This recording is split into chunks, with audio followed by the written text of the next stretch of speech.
കുറച്ചു കാലമായി നമ്മൾ വളരെയധികം കേൾക്കുകയും നമ്മളെ വളരെയധികം ബാധിക്കുകയും ചെയ്യുന്ന ഒരു കാര്യമാണ് ഇൻഫ്ലേഷൻ. പണപ്പെരുപ്പം എന്നും മലയാളത്തിൽ പറയുന്ന ഈ ഇൻഫ്ലേഷനെ വിലക്കയറ്റം എന്നും വിളിക്കാറുണ്ട്. പക്ഷെ നിങ്ങൾക്കറിയോ ഡിഫറെൻറ്റ് ടൈപ്സ് ഓഫ് ഇൻഫ്ലേഷൻ ഉണ്ട് എന്ന്? അതിൽ ഒരു ഇൻഫ്ലേഷനെ വിളിക്കുന്നത് സീക്രട്ട് ഇൻഫ്ലേഷൻ എന്നാണ്. സീക്രട്ട് ഇൻഫ്ലേഷൻ കാരണം ഡയറക്റ്റ് വിലക്കയറ്റമല്ല സംഭവിക്കുന്നതും. അപ്പോൾ എന്താണ് ഈ സീക്രട്ട് ഇൻഫ്ലേഷൻ? നമ്മളൊരു നോർമൽ ബിസ്ക്കറ്റ് പാക്കറ്റ് വാങ്ങുകയാണെന്ന് വിചാരിക്കുക. 10 രൂപയാണ് വില, 8 ബിസ്ക്കറ്റ്സ് ആണ് ആ പാക്കറ്റിൽ ഉണ്ടാകുന്നത്. പക്ഷെ കുറച്ചു കാലം മുൻപ് ഇതേ 10 രൂപയുടെ പാക്കറ്റിൽ 12 ബിസ്ക്കറ്റ്സ് കിട്ടുമായിരുന്നു. അപ്പോൾ ഇവിടെ ക്വാണ്ടിറ്റി വളരെയധികം കുറഞ്ഞു അല്ലേ?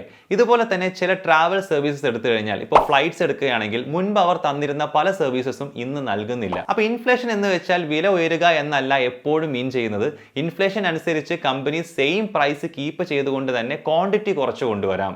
ഇതിനെയാണ് സീക്രട്ട് ഇൻഫ്ലേഷൻ അല്ലെങ്കിൽ ഷ്രിങ്ക് ഇൻഫ്ലേഷൻ, ഷാഡോ ഇൻഫ്ലേഷൻ എന്നൊക്കെ വിളിക്കുന്നത്. അപ്പോൾ സീക്രട്ട് ഇൻഫ്ലേഷന്റെ സീക്രട്ട് ഇപ്പോൾ മനസ്സിലായില്ലേ? ഇഷ്ടപ്പെട്ടെങ്കിൽ ലൈക്ക് ചെയ്യൂ. ഒപ്പം തന്നെ subscribe to grow Malayalam for more updates.